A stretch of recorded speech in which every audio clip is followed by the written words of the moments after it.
जय गुरु जी, शुक्राना गुरु जी। संगत जी, आज हम दिव्याभा का डॉक्टर अनीता जो कि दिल्ली से हैं, आज हम उनके सत्संग के बारे में बात करेंगे। ये हमारी दिव्याभा बुक में 53 पेज नंबर का सत्संग है। तो डॉक्टर अनीता के बहुत सारे सत्संग हैं जो कि उन्होंने अपना पूरा का पूरा एक्सपीरियंस शेयर किया है। तो संगत जी, आप ना हेडफोन लगा लीजिएगा सो दैट आपको आवाज प्रॉपर क्लियर है।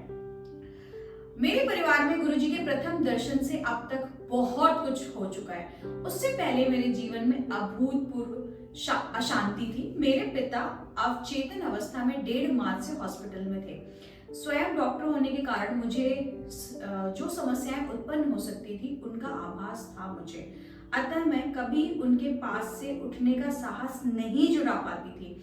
एक दिन मैं इतनी निराश और निरुत्साहित हो गई कि जीवन से और जूझने की शक्ति मानो गवा बैठी। सब कुछ उलट पुलट लग रहा था।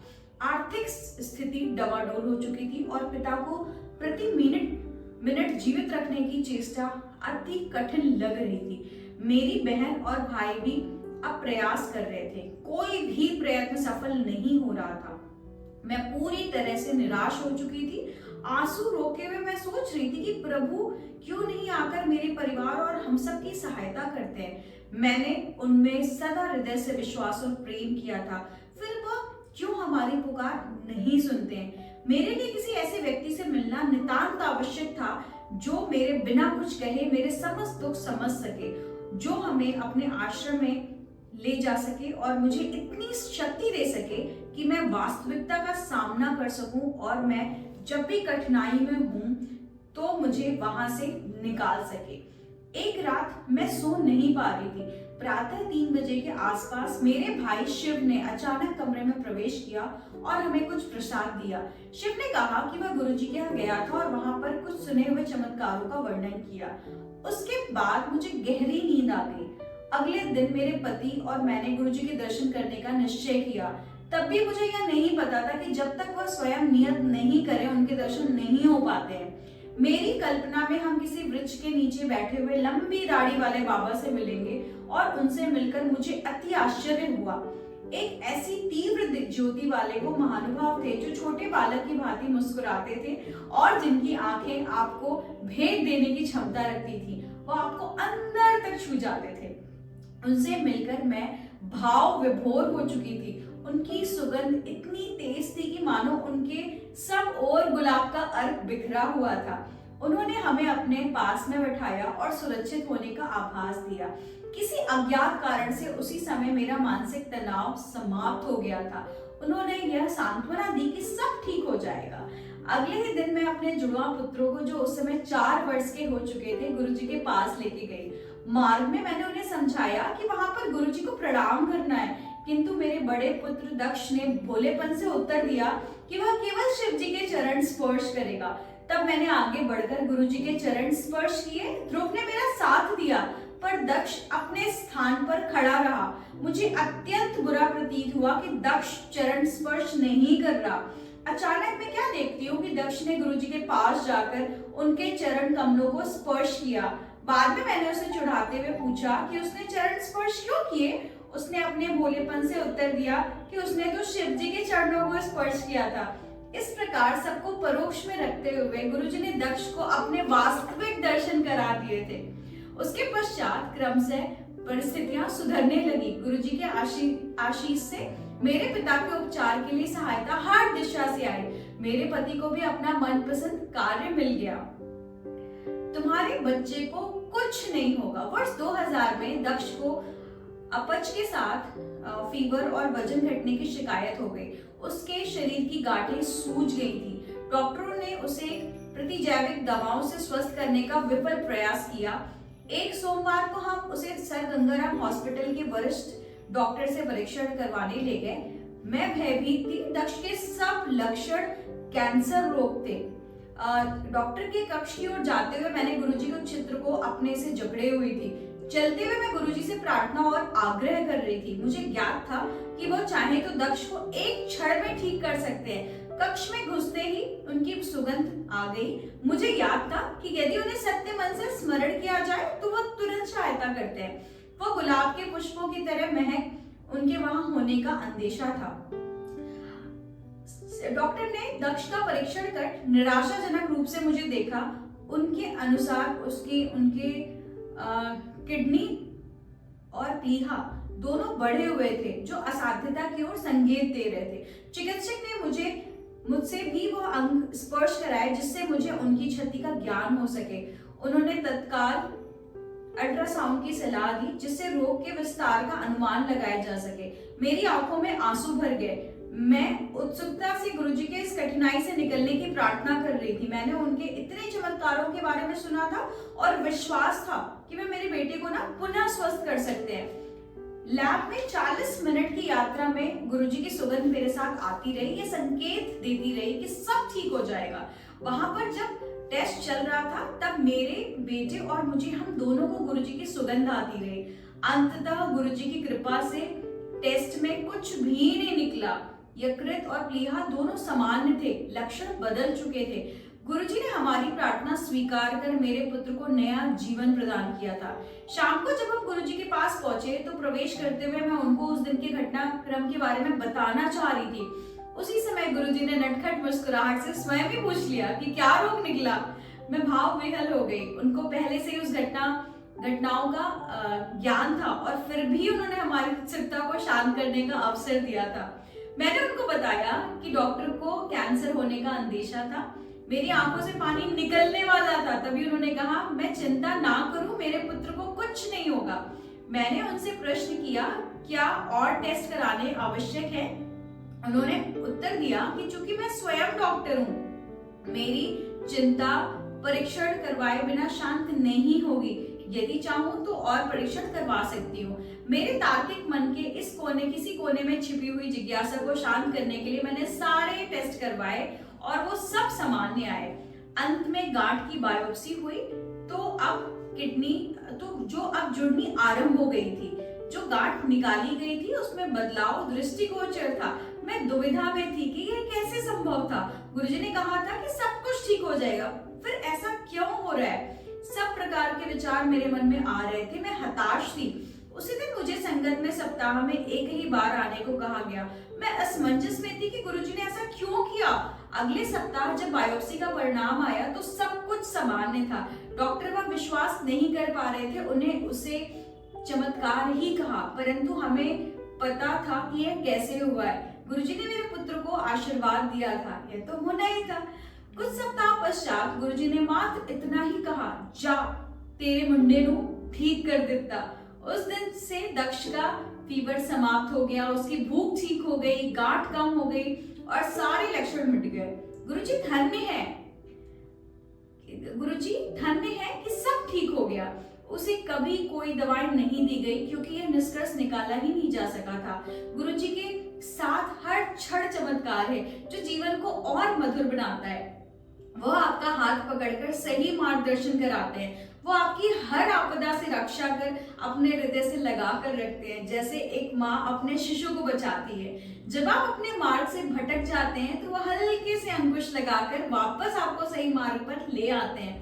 वो आपकी हर बात, हर सांस सुनते हैं और ईश्वर में विश्वास करने की प्रेरणा जागृत करते हैं। गुरुजी ऐसे हैं। निरंकार भाव से वह सदा आप पर और आपके संपर्क में आने वाली सदा अपनी दृष्टि बनाए रखते हैं। सबको अपना आशीर्वाद देते हैं। उनमें कोई घमंड, कोई अहम या चाहत नहीं है। वह सदा सहायता करने को तत्पर रहते हैं। वह अज्ञेय हैं। उनके दर्शन के लिए आए सहस्रों भक्तों में कोई भी खाली हाथ नहीं लौटता है। प्रत्येक को यही लगता है कि वो केवल उनके साथ हैं।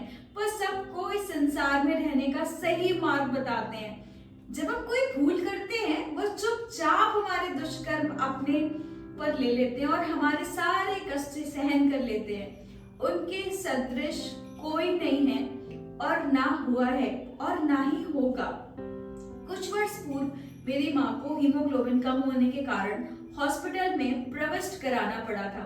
डॉक्टर के अनुसार उन्हें ब्लड देने की आवश्यकता थी। जैसे ही हमने गुरुजी को यह बात बताई, उन्होंने मुस्कुराकर उनको अनुमंत्रित कर दिया। अगले दिन माँ सब परीक्षण ठीक होने के कारण घर वापस आ गई थी।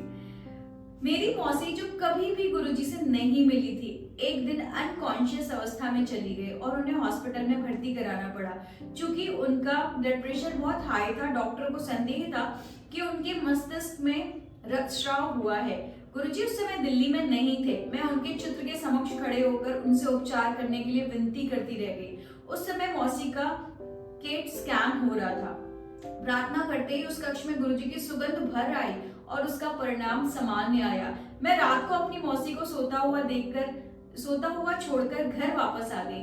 प्रातःकाल उनके पास पहुंचने पर सुखद विस्मय हुआ। वो सचेतन अवस्था में अपने बिस्तर पर बैठी हुई थी। उन्होंने बताया कि रात को श्वेत वस्त्रों में कोई आया था और उसने उन्हें बैठने को कहा। मुझे एकदम पता चल गया कि गुरुजी आए होंगे। आज भी वह बिल्कुल स्वस्थ है और हमें यह कभी पता ही नहीं लग पाया कि वह उस अवस्था में क्यों पहुंची। सारे परिणाम सामान्य निकले थे। गुरुजी 3 मास के पश्चात जालंधर से लौटे तो जैसे ही उनके चरण स्पर्श करने के लिए झुकी, उन्होंने कहा, मौसी नू भी ठीक करा लिखता। मैं चकित थी। वह यहाँ पर नहीं थे और किसी को मौसी के बीमारी में बारे में पता भी नहीं था। पर वह तो सर्वज्ञाता है, यह मुझे पता होना चाहिए था। आश्चर्य की बात है कि गुरुजी आपके बारे में संसार के किसी भी कोने में, आप कहीं भी हो, सब कुछ जानते हैं। समय और स्थान उनके लिए कोई अर्थ नहीं रखते। काल और अंतर उनके लिए अर्थहीन है। कुछ वर्ष पूर्व फीवर, पीठ दर्द और सांस की कठिनाई के कारण मुझे हॉस्पिटल में प्रविष्ट होना पड़ा। कई प्रकार की दवाइयों से लाभ न होने पर शुक्रवार के दिन विशेषज्ञ ने केट स्कैन करने का निश्चय किया। डॉक्टर्स ने स्कैन देखकर के कहा वो असामान्य था और भीतर जो भी पदार्थ है उसका विस्तार फेफड़ों तक जा चुका है और उसका अधिक टेस्ट कराने की आवश्यकता है। उस दिन मैं वहां पर अकेली थी और गुरुजी को याद करने के अतिरिक्त कुछ भी नहीं कर सकती थी। मैंने पूरे दिन उनसे प्रार्थना करी। उस दिन शाम को मैं गुरुजी के पास गई। अचानक उन्होंने मेरी ओर देखकर मेरे बारे में पूछा। मैंने उनको अपनी अवस्था के बारे में बताया कि मैं हॉस्पिटल में हूँ, मुझे सांस लेने में कठिनाई है और सोमवार की रात को रोग की अत्यधिक पीड़ा के कारण डॉक्टर्स को बुलाना पड़ गया। मैंने उनको स्कैन के निष्कर्ष से भी अवगत कराया और मुझे ठीक करने की विनती करी। मुस्कुराकर वो बोले कि उन्होंने मुझे पुनः स्वस्थ कर दिया है। मैं अपने आंसू नहीं रोक पाई। उन्होंने मुझे ठीक करने में एक पल भी नहीं लगाया और मेरे सारे रोग समाप्त कर दिए। यद्यपि पिछले 4-5 दिन से मुझे नींद नहीं आ रही थी, उस रात मैं बिना किसी मेडिसिन के आराम से सो गई। रात को जब डॉक्टर्स ने मुझे बिना किसी उपकरण के सोते हुए देखा तो वो आश्चर्यचकित होकर वापस चले गए। उन्हें कैसे पता होगा कि सबसे परम शक्ति अपना कार्य कर रही थी। अगले दिन प्रातः मैं वहां से अवकाश प्राप्त कर घर आ गई और 3 वर्ष पहले के उस दिन के बाद कभी किसी रोग से पीड़ित नहीं हुई। कुछ समय पूर्व मेरे पति जो स्वयं डॉक्टर हैं, कोई 1 सप्ताह तक प्रातःकालीन वेदना से पीड़ित रहे। उनके हृदय विश्लेषण में बदलाव थे। हमने उन्हें हॉस्पिटल में भर्ती कराना चाहा पर वो यह कहकर घर वापस आ गए कि गुरुजी के परामर्श के बिना वो कोई कदम नहीं उठाएंगे। अगले दिन मैं उन्हें एक और हृदय रोग विशेषज्ञ के पास लेके गई, जिन्होंने तुरंत कुछ और परीक्षण कराने का परामर्श दिया। क्योंकि प्रथम टेस्ट में बदलाव स्पष्ट और काफी अधिक थे, भयभीत होकर हम उस समय गुरुजी के पास भागे, ये जानते हुए भी कि उस समय गुरुजी से मिलना संभव नहीं होगा।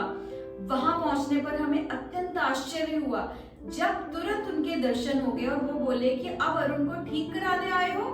भाव विभोर होकर मैंने उनको पूरी बात बताई तो उन्होंने अपना हाथ हिलाकर आश्वासन देते हुए कहा कि कुछ भी नहीं है और अरुण ठीक हो जाएगा। उन्होंने अरुण को फिर से डॉक्टर के पास ना जाकर अपने ऑफिस जाने का परामर्श दिया। गुरुजी ने रोज कनक का सद खाने और विस्की के 2 पैक भी पीने को कहा।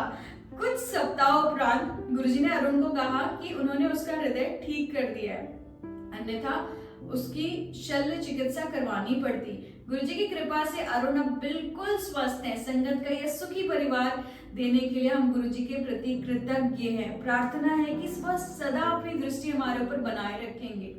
गुरुजी की दया मेरी बहन पर भी रही है। एक बार उसकी बीमारी के समय रोग विश्लेषण में गांठ की कुछ जटिल समस्या का निष्कर्ष निकला। हमारी व्यथा सुनकर गुरुजी ने उसको आशीष देते हुए कहा कि उसे कुछ नहीं हुआ है और सब ठीक हो जाएगा। अगले दिन प्रातः लैब से फोन आया कि नमूने में कुछ गलती हो गई। मेरी बहन तो बिल्कुल ठीक है।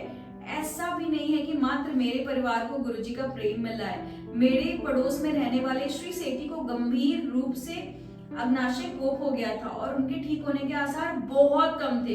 गुरुजी ने उनको भी आशीर्वाद दिया और कुछ ही दिनों में वह गंभीर रोग से मुक्ति पाकर वापस घर आ गए और अब अपने काम पर भी जा रहे हैं। एक बार मानसिंह नाम का एक व्यक्ति जो अपने भाई का चित्र लेकर गुरुजी के पास गया और यद्यपि किसी ने गुरुजी को उसके बारे में बताया भी नहीं था, गुरुजी उसे पहचान गए। उसका भाई गंभीर रूप से मस्तिष्क ज्वर से पीड़ित था।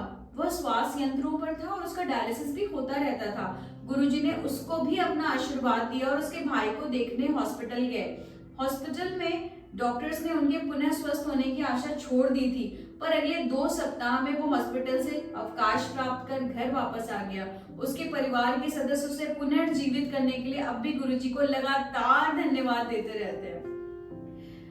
मेरे जुड़वा बच्चे सदा इस बात पर झगड़ते रहते थे कि कौन बड़ा है। एक दिन गुरुजी ने बड़े की ओर उंगली दिखाई और बोले कि वह 6 मिनट के अंतर से बड़ा है। मैं ये सुनकर के बहुत आश्चर्यचकित थी, क्योंकि जन्म के समय कुछ जटिलता के कारण डॉक्टर्स छोटे वाले का समय नहीं देख पाए थे।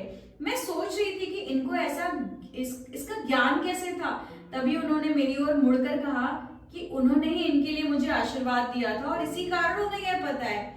यह बात तब की है जब मैं उनसे मिली भी नहीं थी। मैं उन्हें गुरुजी से जानती भी नहीं थी।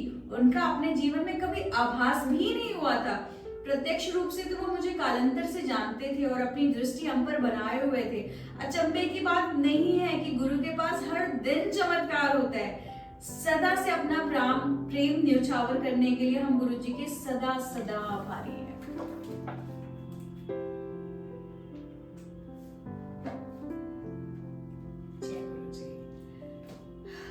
तो संगत जी, कितना प्यारा सत्संग है ना कि हमारे गुरु महाराज ने कैंसर जैसे पेशेंट्स को मतलब कैंसर कितनी बड़ी बीमारी है, और गुरुजी जब अपने चोले में थे ना तो गुरुजी हमेशा कहते थे कि एक टाइम ऐसा आएगा जब हर घर में आपको कैंसर की प्रॉब्लम होगी, लोग डिप्रेशन में जाएंगे। बट इमेजिन इतनी बड़ी बीमारी को गुरुजी आज की डेट में कैसे सिर्फ और सिर्फ अपने लंगर प्रसाद से और सिर्फ ये कह के कि जा सब ठीक हो जाएगा कह के कैसे छू मंतर कर देते हैं। जय गुरुजी, शुक्राना गुरुजी।